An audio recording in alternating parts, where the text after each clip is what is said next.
Bonjour à toutes et à tous. Nous allons vous présenter deux études qui portent sur Bbook, une étude quanticali et une étude plutôt quantitative. Bbook étant la plateforme qui a été mise en place par le réseau des bibliothèques municipales de Grenoble dans le cadre de PNB, prêt numérique en bibliothèque. Voilà, on va revenir sur chacun des contextes des études et des enquêtes assez rapidement. Et là, je passe directement la parole à Olivier. Donc, pour faire vite quand même, Marie Doga et Olivier Zerbib sont maîtres de conf et travaillent à l'Université de Grenoble. Et moi-même, je travaille à l'ENSIB.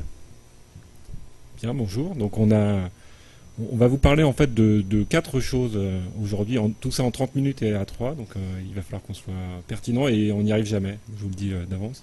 On va essayer de vous parler d'abord des problèmes qui se posent, enfin qui se sont posés à nous dans l'utilisation des données dont on va vous parler, parce que sans doute ça va vous intéresser plus que éventuellement les résultats.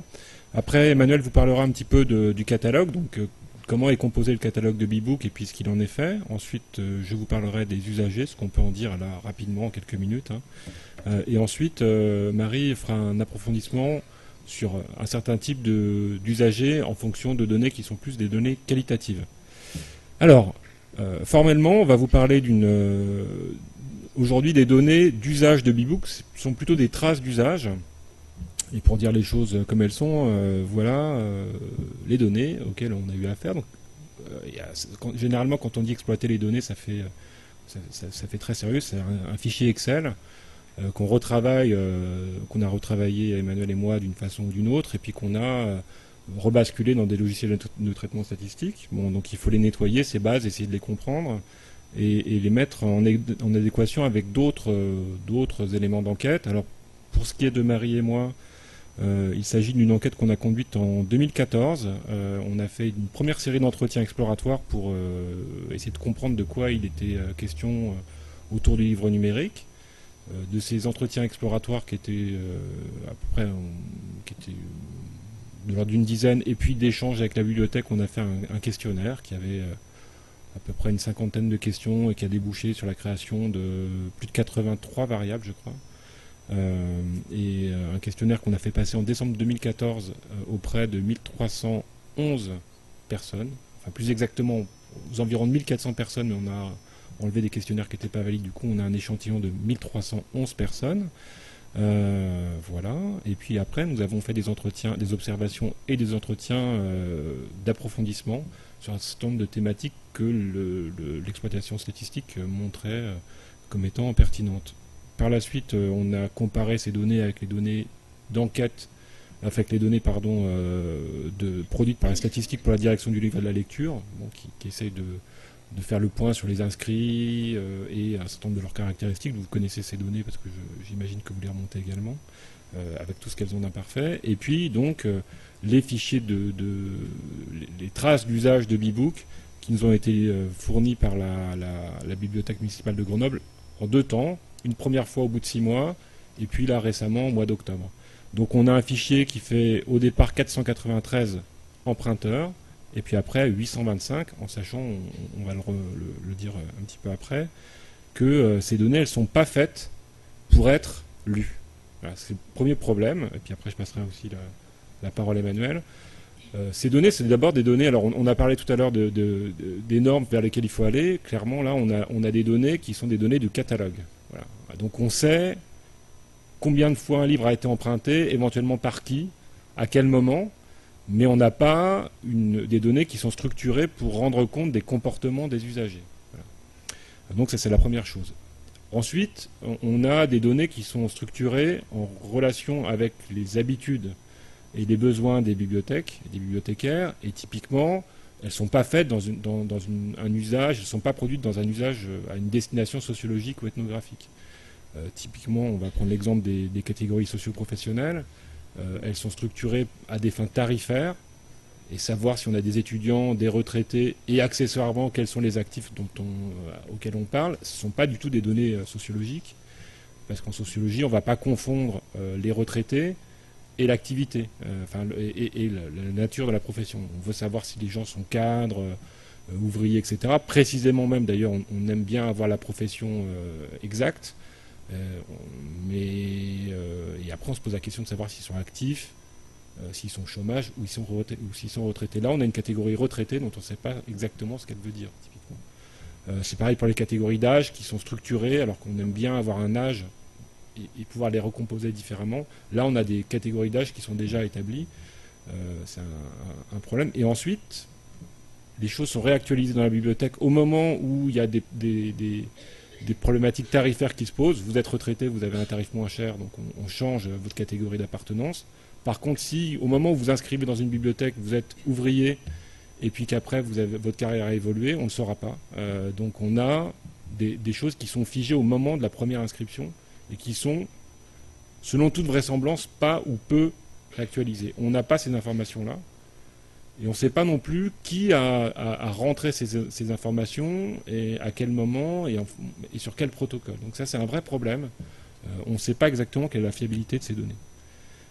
Après sur les PCS, par exemple, dans le cadre des données de Bibook, qui sont quand même, et c'est un problème aussi, qui sont pour le coup beaucoup plus complètes que la plupart des autres bibliothèques qui ont elles-mêmes, qui sont inscrites dans le projet PNB. Là, on a quand même beaucoup de données qu'on peut recueillir sous Excel, etc. Mais effectivement, au niveau de la catégorie, je reprends la catégorie retraités par exemple, dans les enquêtes sociologiques, on reclasse les retraités dans l'ancienne catégorie auquel ils appartenaient. Ici, on ne peut pas le faire. Donc on a les retraités qui disent quelque chose, mais quand on veut parler des comportements, des usages, je veux dire, on peut, dans les retraités, on a des cadres, on a des ouvriers, si tant est qu'il y en ait. Donc du coup, cette catégorie, elle est un peu fourre-tout, on ne sait pas trop quoi en faire quand on l'utilise. Ensuite, le problème vient aussi de l'harmonisation des catalogues. Quand j'ai travaillé sur le catalogue Bibook, je me suis retrouvé avec 213 genres, sous-genres, combinaisons de genres avec des sous-genres littéraires, fiction, fantasy, etc. À certains moments, le genre devenait sous-genre et le sous-genre devenait genre. Donc du coup, je me suis rabattu sur fiction, non-fiction. Et puis après, je ne suis pas allé beaucoup plus loin. Donc du coup, quand on veut analyser ce qu'empruntent finalement les usagers, c'est quand même un peu compliqué de produire des données qui puissent être un tant soit peu fiables. Et encore une fois, la question récurrente, c'est la comparabilité. Avec des enquêtes qui sont produites par la direction du livre et de la lecture, ou des enquêtes qui sont produites par le DEPS Olivier Donat, et des enquêtes plus locales. Si à un moment donné on veut essayer de produire des comparaisons pour avoir des données au niveau national, ça devient très compliqué. Et si on veut mener une étude encore au niveau national, comme Fleur Pellerin vient de le demander, ça complique encore les choses, puisque les catégories ne sont pas construites de la même façon, et les données recueillies ne sont pas construites de la même façon non plus en fonction des établissements. Une autre question qui s'est posée à moi, on voulait au début viser à caractériser le lectorat numérique de Bibook. Le problème, c'est qu'à partir de ces données, ça, il n'y a rien d'étonnant là-dedans, mais moi je ne sais pas si finalement les gens ont lu les livres qu'ils ont empruntés. Déjà, ils sont empruntés, voilà, je ne sais pas s'ils sont effectivement lus, comment ils sont lus, s'ils sont lus jusqu'au bout, donc je peux quand même difficilement parler, à proprement parler, de lectorat numérique. Donc je parle d'emprunt, d'emprunteur, mais mon approche, elle se limite là. À un moment donné, il faut passer au-delà et aller rencontrer les personnes pour leur poser des questions plus directement sur la façon dont ils s'approprient le livre numérique et aussi dont ils s'approprient le dispositif PNB lui-même. Parce que pour l'instant, on ne peut pas, comme ça en tout cas, on ne peut pas le savoir. Voilà, c'est à peu près tout ce que je voulais dire. Je ne vais pas en rajouter beaucoup. Simplement, effectivement, on a l'impression d'être dans une confiserie avec énormément de données. Et effectivement, quand on veut le faire sérieusement, on se rend compte qu'il faut abandonner énormément de choses parce que les données ne sont pas fiables, elles ne sont pas homogènes. Et donc, on se retrouve finalement à devoir, ou elles ne sont pas tout simplement structurées pour qu'on puisse les utiliser. Donc on se retrouve à sortir de la confiserie, à traverser la route d'en face, éventuellement même à le sentiment de quitter le quartier, de la regarder de très loin, Donc effectivement, il y a beaucoup de travail de normalisation à faire et de structuration pour pouvoir réellement et sérieusement utiliser ces données-là. Voilà, on sait par exemple combien de fois, combien de temps sont restés les individus sur la plateforme, on peut savoir à quel moment ils l'ont fait, mais de là à exploiter ces données-là de manière statistique, sans faire des manipulations qui vont nous prendre une année et qui seront obsolètes immédiatement, c'est assez compliqué. Donc pour l'instant, et c'est un peu l'objet du travail aussi avec la bibliothèque de Grenoble, on est plutôt dans une phase de réflexion de se dire qu'est-ce qu'il faudrait pour pouvoir utiliser un peu correctement ces données-là. Voilà. Il va éventuellement savoir quels ont été les déplacements des usagers dans la plateforme avant qu'ils téléchargent, combien de clics ils ont fait, combien de livres ils ont vus avant de télécharger. Toutes ces informations-là, elles sont quelque part dans le système d'information, mais elles ne sont pas exploitables. Voilà. Alors, par contre, on a quand même quelques infos. Oui, quand même. Et puis, je voudrais quand même dire que malgré toutes ces précautions, toutes ces pincettes dont Cécile Touitot a parlé aussi tout au long de sa présentation, finalement, il y a un réel intérêt à travailler sur le lectorat numérique en bibliothèque, parce que véritablement, on a un déficit de connaissances là-dessus, sur les emprunts de livres numériques. Alors je ne sais pas si, en tout cas moi, dans la recherche bibliographique que j'ai faite, c'est très pauvre de ce point de vue-là. On a beaucoup d'études qui portent sur l'achat de livres numériques, la lecture de livres numériques, mais à partir des pratiques d'achat, pas à partir des pratiques d'emprunt. En tout cas, si vous avez des données, moi je suis preneur. J'ai trouvé très peu de choses. Alors ensuite... Ça, c'est la composition du catalogue BeBook. Donc, très rapidement, on a 501 titres, on a 51 maisons d'édition, 409 auteurs et 65% de fiction. Ce qui est intéressant, c'est qu'on a un monopole dans ce catalogue qui est Gallimard, qui représente 24% du catalogue et 26% des auteurs. Il faut savoir que juste derrière Gallimard, on trouve Flammarion, qui, si mes données sont toujours exactes, appartient à Gallimard depuis 2012. Donc voilà comment ça se symbolise. La composition du catalogue par éditeur, voilà, c'est ça, 24%. Ensuite, au niveau des emprunts, c'est pareil. Gallimard arrive nettement en devant, puisqu'on a 41% des emprunts qui sont effectués chez Gallimard, puis chez Flammarion. Donc on a en gros la première colonne qui relève de Gallimard. Vas-y. Ce qu'on peut dire aussi par rapport aux emprunts et par rapport au catalogue, c'est que ce qu'on a constaté, quand on compare finalement le catalogue avec les emprunts, on peut constater que Gallimard a un taux d'emprunt qui est extrêmement positif. Il y a, quand on compare finalement l'offre et la demande, on s'aperçoit que Gallimard a un taux d'emprunt très positif, que Flammarion a un taux d'emprunt très positif, et on s'aperçoit après que en fonction des maisons d'édition, dans le catalogue, on a des offres qui sont totalement inversées. C'est-à-dire qu'on a beaucoup de livres qui sont proposés et finalement très peu d'emprunts. Ce qui peut porter à réflexion quand on réfléchit sur la composition d'un catalogue. Ensuite, de façon assez synthétique, parce que je vais aller assez vite, on a plutôt des petits emprunteurs. C'est-à-dire qu'on a la plupart du catalogue qui a été emprunté de 2 à 5 fois. Et on a très peu d'ouvrages qui ont été empruntés 20 fois et plus. Donc finalement, en termes d'e-book, on a très peu de gros lecteurs, comme on peut en trouver sous format papier, quoi. Et bon, voilà, on a 493, ce qu'on appelle les bibookies, ce sont donc les gens qui vont sur la plateforme BeBook pour emprunter des livres. Mais on a 391 emprunteurs effectifs et 90%, c'est ce que je viens de dire, des emprunteurs sont de faibles emprunteurs. Alors, par contre, on a eu une évolution positive des emprunts de BeBook. C'est un dispositif qui a reçu un accueil positif à Grenoble et les courbes ne cessent d'évoluer vers le haut. Et ça, c'est plutôt encourageant. On a même, mais ça, ce sont des données qu'on a traitées ce matin, donc on ne sait pas exactement pourquoi, mais en tout cas, en dehors, on peut parler des vacances. Mais entre juin et juillet 2015, on a la courbe donc des emprunts qui passe au-dessus de la courbe du catalogue.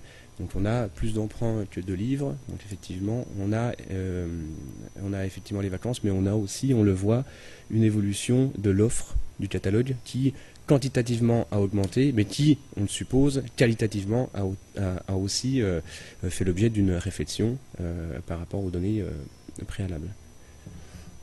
Alors, ce qui est intéressant aussi, c'est que quand j'ai traité les données, j'ai lu des études et je me suis rendu compte que la plupart des gens qui lisent des e-books sont des gros lecteurs. C'est ce qui se lit assez facilement. Et quand j'ai traité les données, je me suis aperçu qu'effectivement, on avait 38%, 21% des emprunteurs qui sont aussi des gros emprunteurs de livres papier, mais on a quand même 38% d'emprunteurs qui sont des emprunteurs d'e-book exclusifs, c'est-à-dire qui n'empruntent pas de livres papier sur la même période.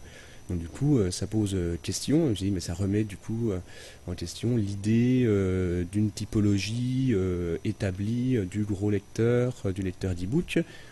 C'est peut-être plus compliqué que ça. En fait, je suis allé voir chez un auteur, Françoise Paquiansegui, qui a sorti un ouvrage sur le lectorat numérique assez récemment.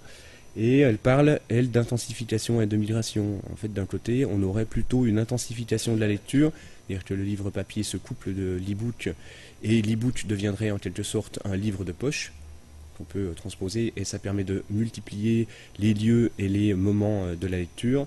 Et on a par ailleurs une migration, c'est une hypothèse, donc on a le passage du livre papier au tout numérique d'un certain nombre de lecteurs. Alors, ce qui est intéressant et que je n'ai pas dit, c'est que on a un profil social qui est similaire.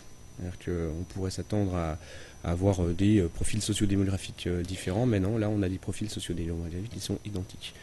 Pour cette slide, alors c'est pas lisible comme ça, j'en conviens. Ce qui a été intéressant en tout cas en lisant cette slide, c'était de voir que en fonction de la PCS, on a là, ça restitue la PCS et le nombre de maisons d'édition par PCS, d'accord, sur lesquelles les bibliothécaires sont allés. Et du coup, on s'aperçoit finalement assez rapidement que de deux choses. Premièrement, que d'un point de vue du comportement, les usagers sont attachés à une ou deux maisons d'édition. Ce sont les gros, c'est le premier tiers finalement de couleurs qu'on trouve en bas des histogrammes. Donc on a un attachement, on a une fidélité à une maison d'édition qui ressort assez nettement dans toutes les catégories socio-professionnelles. Et par contre, on a un nombre de traits différents en fonction de la PCS, ce qui signifie que dans certaines PCS, on va finalement aller spécifiquement dans une ou deux maisons d'édition, mais pas dans beaucoup plus. Et dans d'autres PCS, on va aller dans des maisons d'édition pour vraiment emprunter un certain nombre d'ouvrages, mais on va aussi aller voir ailleurs ce qui s'y passe. Et donc du coup, moi j'ai traduit ça comme un indice de la curiosité littéraire. Et il m'a semblé intéressant de remarquer, toujours dans l'idée de construire un catalogue, que la curiosité littéraire n'est pas socialement aléatoire, elle est socialement déterminée. En fonction de sa PCS, on a une plus ou moins grande curiosité littéraire, un plus ou moins grand enclin à aller voir, à aller visiter, à aller chercher de nouveaux ouvrages.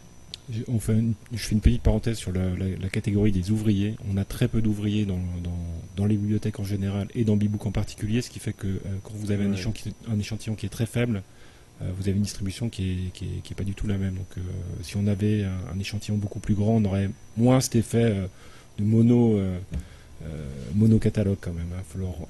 Oui, ça c'est certain. Alors c'est mon tour. Je vais vous parler donc des usagers en précisant un peu. Alors je vais vous présenter un peu quatre échantillons distincts. D'abord l'enquête de Bebook là, que j'ai appelée données usage avec en octobre 824 personnes. On les compare avec les données des bibliothèques sur l'ensemble des usagers inscrits en 2012. On la compare aussi avec notre enquête quantitative dont je vous ai parlé tout à l'heure avec nos 1311 personnes. Et au sein de cet échantillon de 1311 personnes, nous avons extrait ceux qui déclarent lire des e-books et qui sont dans notre échantillon 18%. D'accord ? Donc on va essayer de regarder comment se comportent les lecteurs d'e-book par rapport à nos usagers de Bebook qui sont en dessous. Alors, premier constat, c'est qu'on n'a pas une révolution, on s'y attendait aussi. Effectivement, on a une prépondérance des cadres. Alors, ils sont majoritaires dans l'échantillon, ils sont un peu moins majoritaires sur Bebook, plutôt au profit des professions intermédiaires, j'y reviendrai tout à l'heure. On y trouve un peu plus d'ouvriers, un petit peu plus d'employés que dans les données de la bibliothèque. Alors, là aussi c'est compliqué parce que notre enquête, elle n'a pas été faite sur tous les lieux des bibliothèques grenobloises, qui sont quand même assez nombreux. On a fait une focale sur plusieurs lieux qu'on a essayé de diversifier.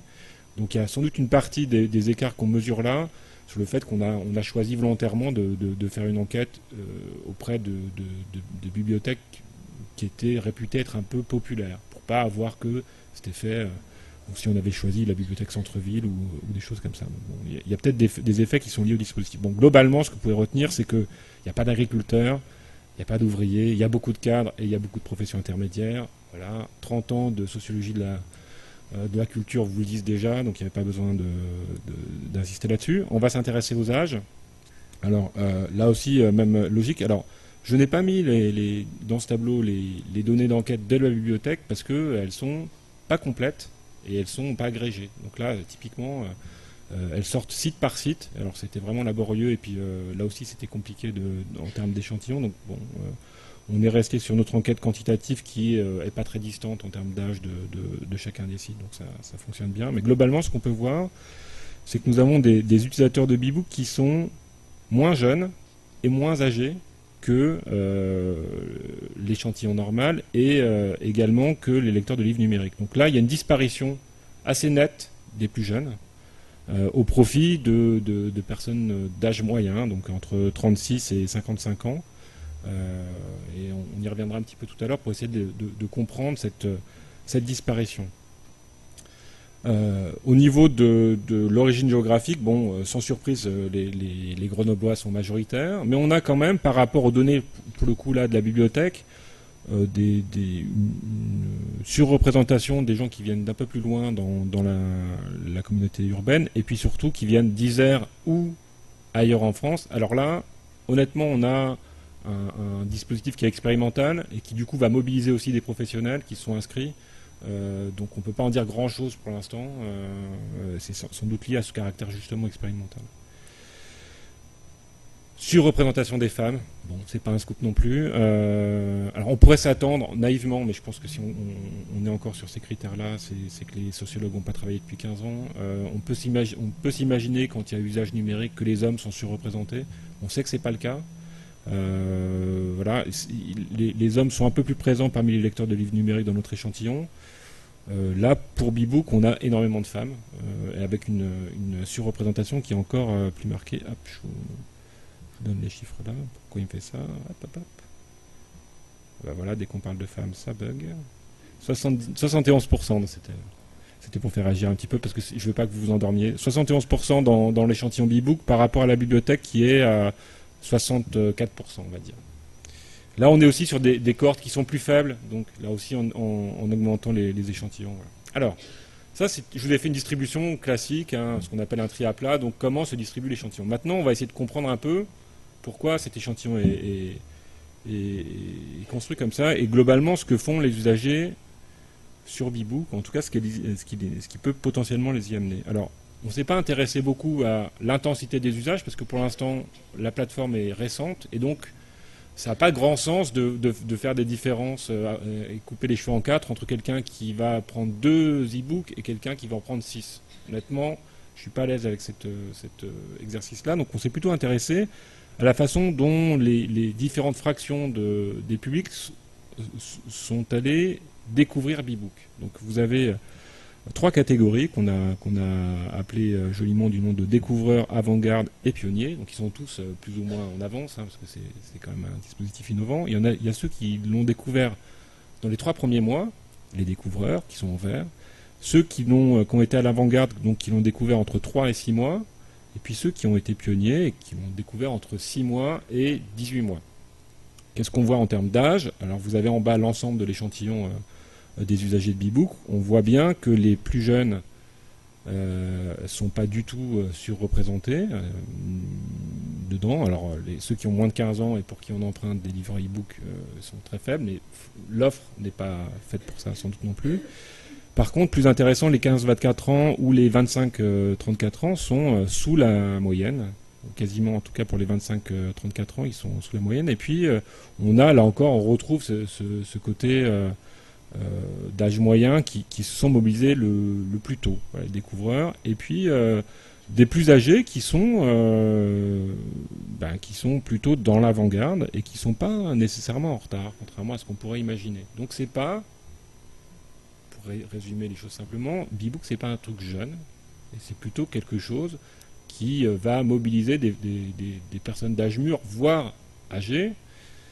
Et évidemment, c'est lié, on l'a dit tout à l'heure, dans toutes les études, au fait d'être fort lecteur et de se mobiliser sur une offre nouvelle. Là aussi, c'est pas révolutionnaire. Alors, on peut s'intéresser par contre à un critère qui est plus intéressant, qui est celui qui est en partie lié à l'âge, mais pas totalement, qui est lié à l'inscription dans la bibliothèque. Depuis combien de temps on est inscrit dans la bibliothèque? Et ce qu'on voit là encore plus nettement, c'est que les personnes qui sont inscrites depuis le plus longtemps dans la bibliothèque, 8 ans et plus, sont largement mobilisés par rapport à l'ensemble de l'échantillon. Donc ceux qui ont découvert Bebook en premier sont les plus fidèles ou les plus anciens dans l'inscription de la bibliothèque. On y reviendra tout à l'heure, mais ça signale quelque chose qui a trait au dispositif de Bebook comme étant un dispositif qui est connu, médiatisé, socialisé par le biais de la bibliothèque, et d'autant plus fortement qu'on y reste ou qu'on a l'habitude d'y aller et qu'on est éventuellement connu dans cette bibliothèque.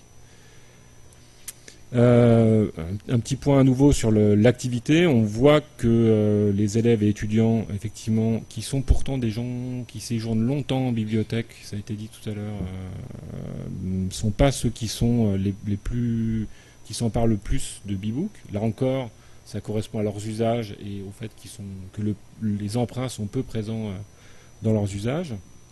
Par contre, on y reviendra tout à l'heure, les retraités sont peut-être pas les découvreurs, mais ils sont un peu à l'avant-garde et en tout cas pas en retard sur l'usage de Bebook.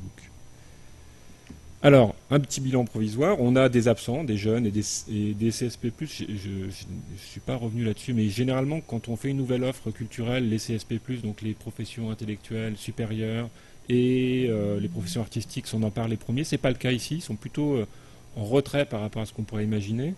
C'est le cas, évidemment, j'ai dit, des plus jeunes. Et on a une surreprésentation des femmes et des retraités. Ça laisse penser que Bebook s'inscrit dans le dispositif de médiation plus général des offres qui sont faites en salle de lecture. Et puis, il y a des logiques d'usage de la plateforme qui font écho, sans doute, à la place du livre en général et du livre numérique en particulier. Et là-dessus, c'est Marie qui va prendre le relais. Ok. Alors, moi, je vais vous parler un petit peu plutôt de l'enquête de la partie qualitative, c'est-à-dire des entretiens qu'on a menés avec donc les usagers du Bebook, et ça permet d'avoir un double regard sur ces usages à partir d'un même objet, d'une démarche quantitative et d'une démarche qualitative. Je vais faire ça au plus vite. Et ça permet aussi de complexifier un petit peu le regard que l'on porte sur ces usagers. Alors du coup, l'exemple que je vais prendre aujourd'hui pour faire court, c'est je vais vous parler justement du poids des retraités dans les usagers de Bebook, parce que c'est un constat statistique qui peut paraître au départ un peu contre-intuitif, c'est-à-dire un peu surprenant, l'idée que on a généralement une idée qu'avec l'avancée en âge, il y a une résistance aux nouveautés, qui est plus forte, aux innovations, etc. C'est l'effet de l'âge, plutôt traditionnel en sociologie, au niveau en tout cas des poids des représentations assez classiques. Et là, on s'aperçoit que dans ce que l'on observe au niveau donc quantitatif, les nouveaux retraités, donc on va plutôt faire la focale sur les jeunes retraités, ont un profil qui bouleverse en tout cas les idées reçues et les modèles sociaux plutôt classiques.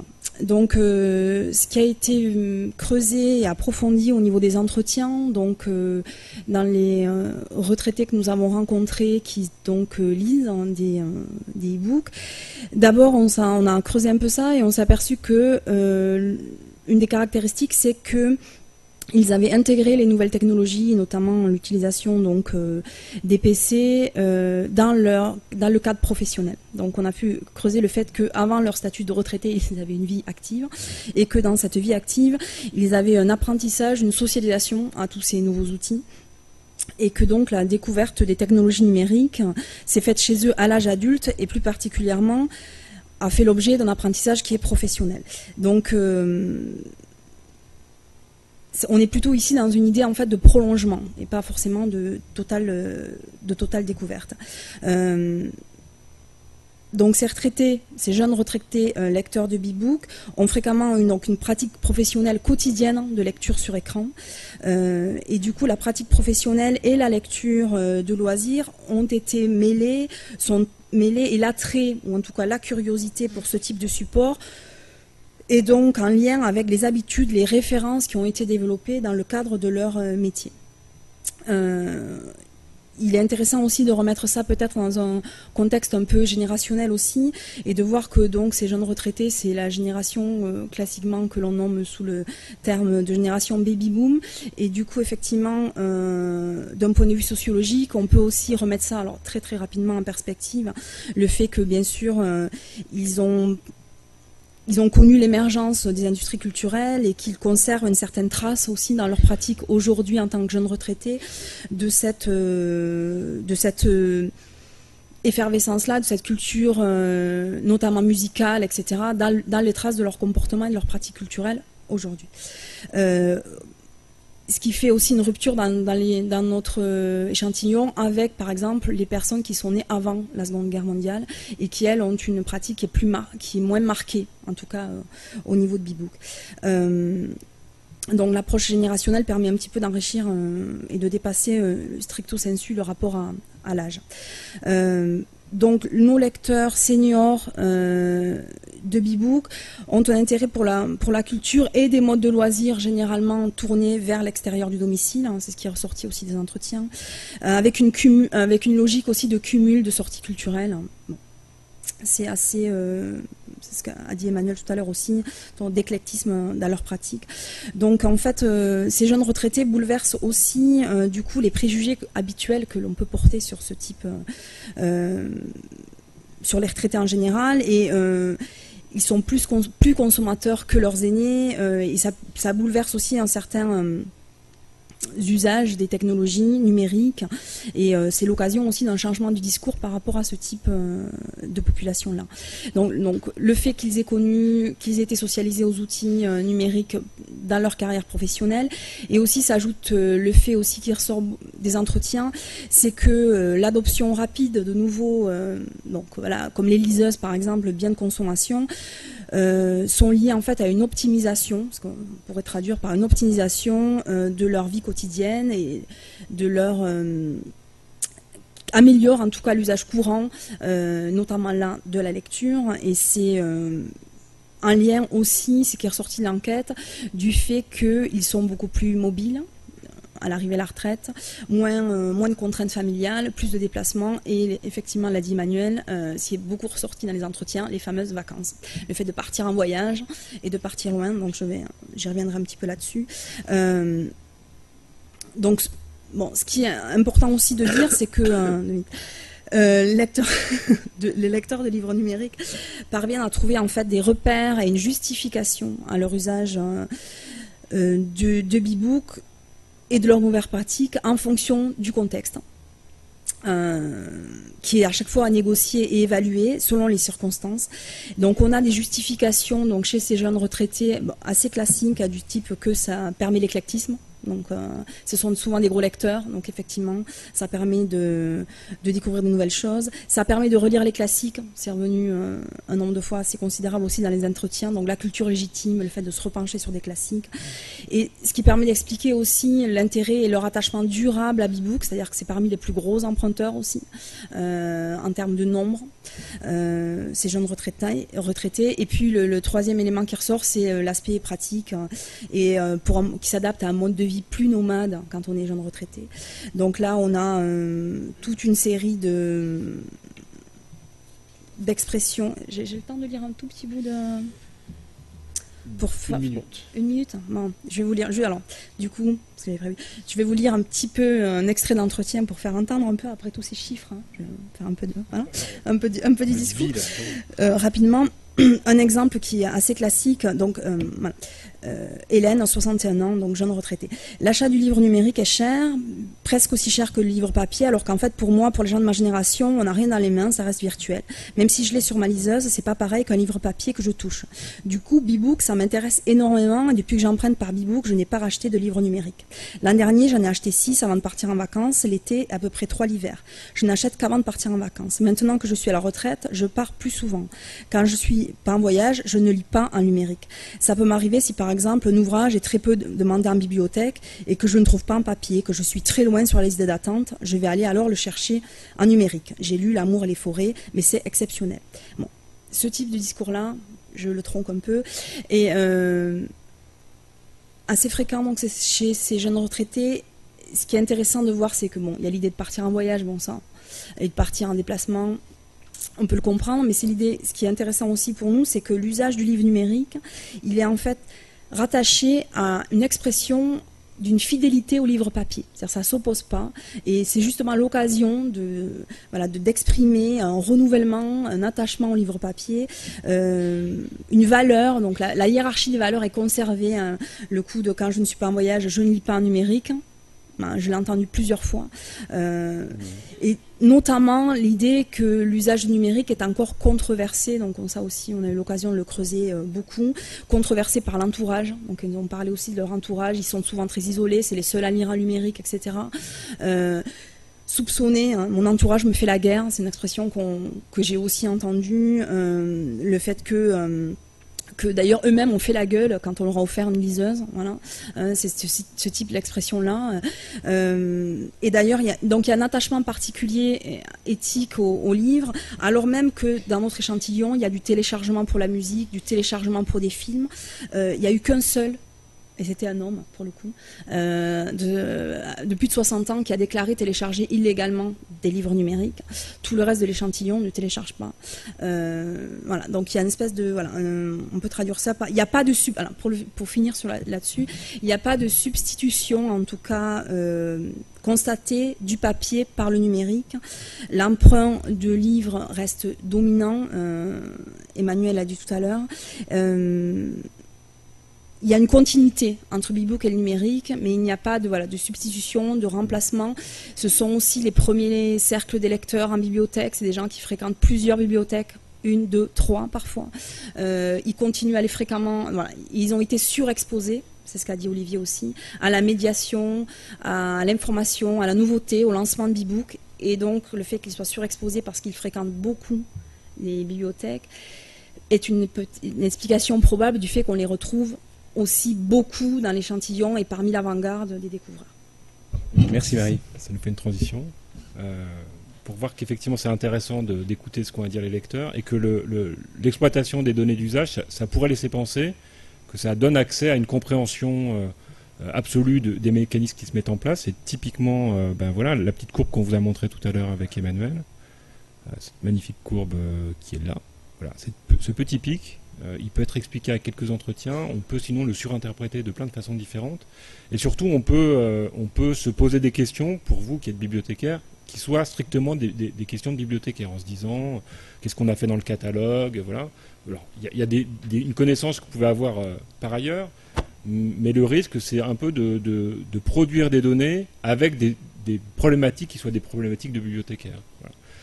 Une bonne enquête, nécessairement, c'est une enquête qui fait un peu feu de tout bois, qui va utiliser des données d'usage, qui va faire des observations, des entretiens, du qualitatif, du quantitatif, de plein de façons différentes, et surtout qui va être en capacité de vous faire vous poser des questions un peu différentes. Donc c'est un bon outil, potentiellement, même si pour l'instant c'est encore limité, mais à la condition de travailler le mode de production des données, de normaliser un peu les catégories en prenant pas trop d'options, parce qu'on ne sait pas quels seront les besoins d'une enquête avant de la faire.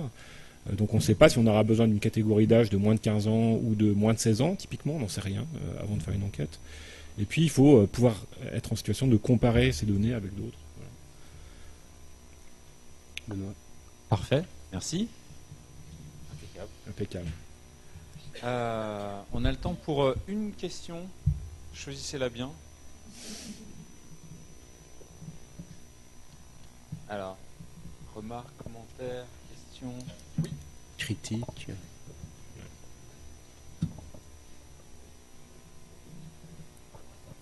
Moi, j'ai juste une question. Est-ce que vous avez des éléments de réponse sur pourquoi les plus jeunes n'empruntent pas les e-books? Alors, je pense que vous connaissez les réponses mieux que moi, mais il me semble que les plus jeunes sont généralement ceux qui vous échappent. Les Non, publics mais je veux adolescents. dire les trentenaires. Moi, je parle des plus jeunes, c'est-à-dire les trentenaires. Pourquoi les Ouais. trentenaires, plus jeunes que moi, Non, mais pourquoi les trentenaires n'empruntent pas de globalement, dans les données qu'on a sur les usages en bibliothèque et sur l'enquête qu'on a faite par ailleurs, parce que nous, on a fait une enquête pas sur le livre numérique, mais sur l'ensemble des dispositifs. Les trentenaires sont pas ceux qui sont les plus investis. Ils restent le moins longtemps, ils viennent le moins fréquemment, etc. Donc typiquement, ce sont des gens qui sont moins exposés aux dispositifs bibliothèque en général. Donc il est normal que le dispositif Bebook, qui par ailleurs devrait s'adresser à eux, effectivement, ou pourrait typiquement s'adresser à eux, mais qui est médiatisé dans le dispositif bibliothèque, les concerne moins. C'est bien le problème. Donc c'est un peu l'idée de la conclusion, c'est que les choses qui doivent faire réagir, c'est que en fait c'est une réflexion. Quand on rentre sur les usages, on peut se dire, plutôt que de se dire simplement quel est le problème de Bebook, se dire globalement comment fonctionne la bibliothèque. Quels sont les services qu'on adresse, comment on s'adresse à nos différents publics, et pourquoi on attrape des retraités plus que des trentenaires, typiquement. Bon, alors, est-ce que c'est la faute des publics? Est-ce que c'est les données structurelles des publics, ou est-ce que c'est aussi le dispositif en général qui est fait comme ça? Alors, est-ce que c'est la plateforme Bebook? Moi, je ne suis pas sûr. Je pense qu'il y a de fortes chances que ce soit la bibliothèque, en général, qui n'est pas vraiment faite pour les attraper. Peut-être que Bebook, typiquement, pourrait intéresser des gens qui ont peu le temps, qui viennent moins en bibliothèque, ou qui n'ont pas d'enfants, ou voilà, mais ils ne sont pas nécessairement juste au courant du fait que ce service leur est fait. Oui, pour juste compléter, c'est vrai qu'il y a un effet de contexte qui est celui de la bibliothèque. On le retrouve dans le profil type du bibouti, hein, plutôt une femme, plutôt urbaine, plutôt la cinquantaine, etc., qui n'est pas le profil type du lecteur d'e-book dans les enquêtes, Ipsos, etc., qu'on va retrouver plutôt sur des logiques d'achat. Ce qui pose d'ailleurs la question de la médiatisation ou de la diffusion de ce profil type. Le lecteur d'e-book est un homme, 30-35 ans, CSP+, etc., très largement diffusé, non, pas tout à fait, puisque dans les pratiques d'emprunt de livres numériques, c'est pas le même profil type qu'on retrouve.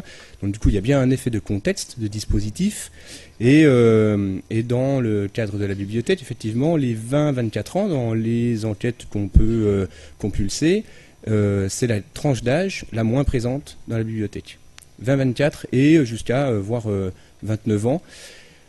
Plusieurs explications, mais notamment une, on est sur des publics qui tendent à devenir étudiants et qui sont déjà inscrits dans une BU. Et ce qu'il est noté, c'est que la multiplication des inscriptions en bibliothèque ne se fait pas.